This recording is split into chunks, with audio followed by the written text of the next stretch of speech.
Howard and Francis Fox Piven. And they would talk about overloading the system. There's a very good piece in IsraelNationalNews.com by Barry Shaw. It makes a different point than I wish to make. But Cloward Piven is that you overload and break the welfare system, you create chaos, you take control of the chaos, then you implement your governing force. Now, that doesn't have to be applied just to welfare, and it's not just being applied to welfare. I want to repeat this. You're going to hear it repeated, regurgitated tomorrow without attribution. It's okay. I do my own independent thinking. Cloward and maybe you'll hear it on cable tonight. You never know, as they monitor the program too. Cloward, Piven. That is what you're seeing take. They want to overload the electoral process with mail-in votes. You heard the very wise gentleman call from Florida, and he said, look, we have mail-in votes in Florida and absentee ballots. They're pretty much the same. I've been here since 1990, he points out, in Florida, and it's gone swimmingly. But you're talking about 30,000 votes or so. But all of a sudden, you have 1 million mail-in votes. You're going to swamp the system. And that's when the light bulb went off for me. Cloward, Piven. Overload and break the electoral system. And then in the chaos and in the lawsuits, you take control. You take control.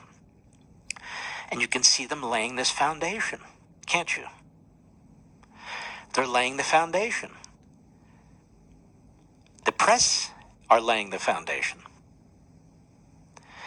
And so the goal here is the fundamental transformation of America. We've talked now. This has been a very, very important show.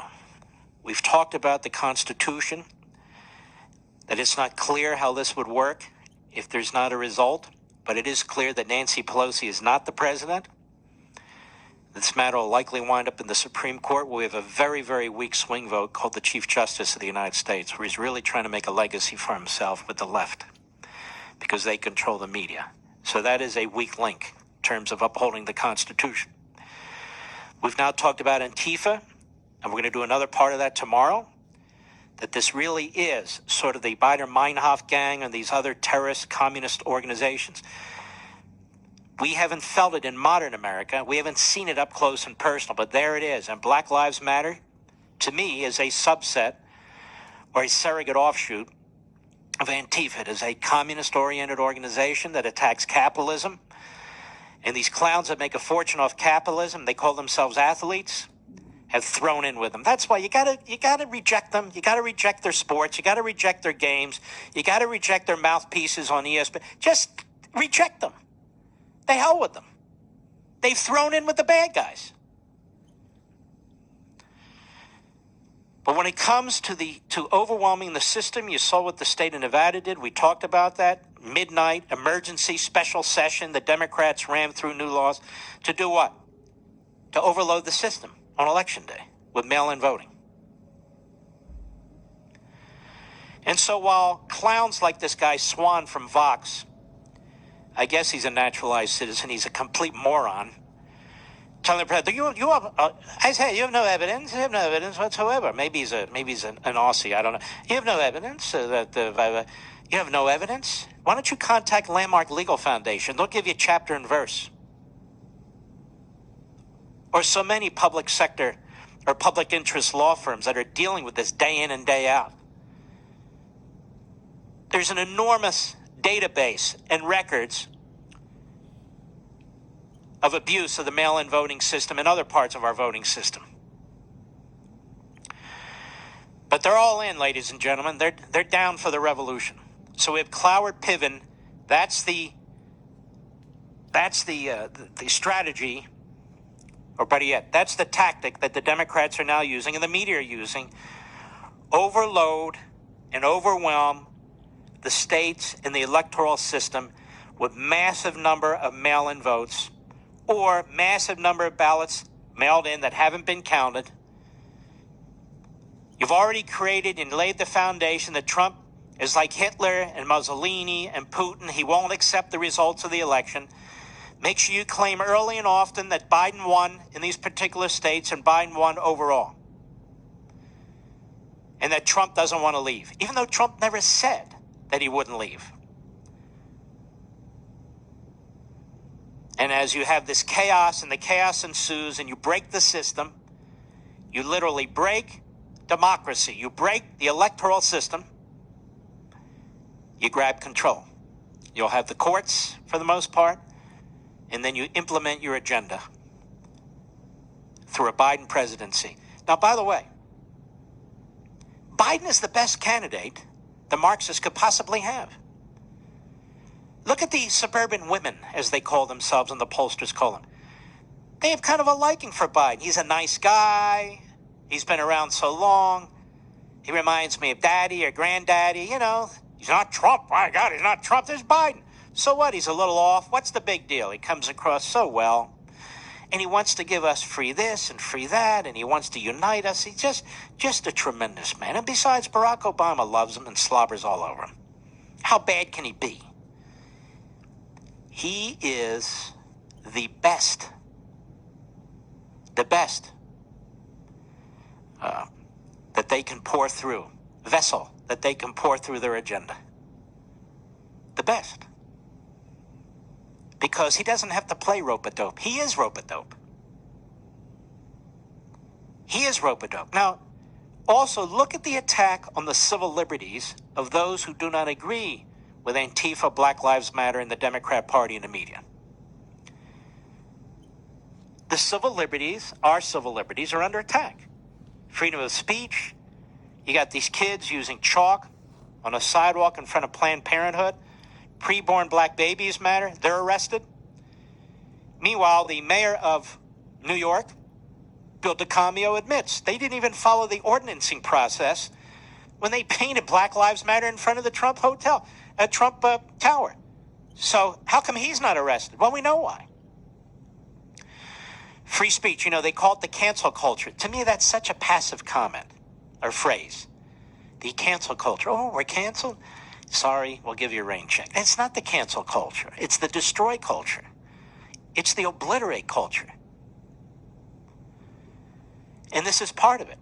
So part of their plan, part of the effort is, if you resist, or if you're not part of the violent team, or if you're not a Democrat, then you're not an anybody. And you see it going on in newsrooms. It's been going on in colleges and universities.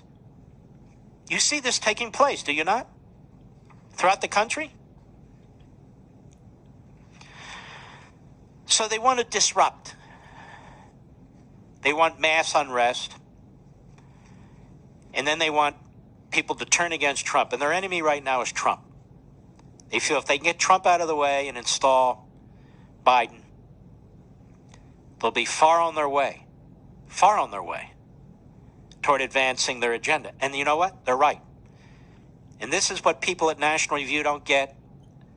This is what some of the other people don't get. The rhinos in Congress, sass, morons like that. Romney, buffoonish.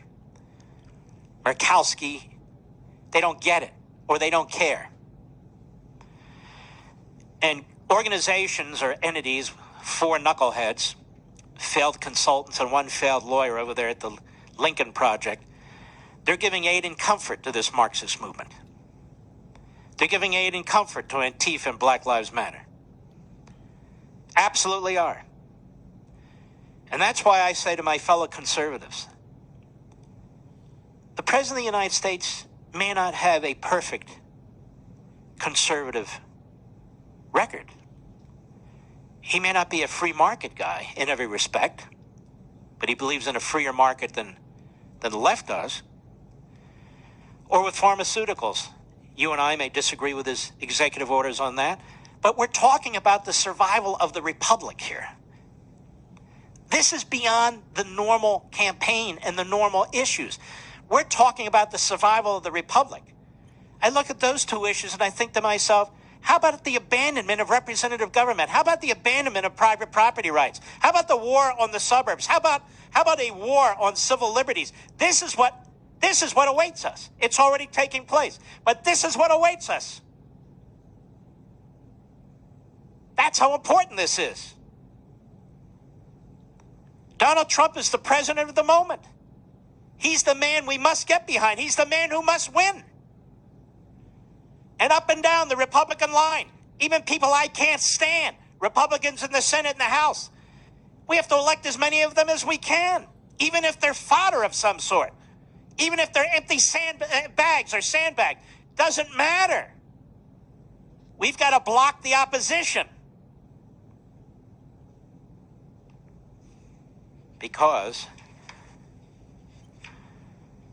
it's in our own interests, the interests of the country.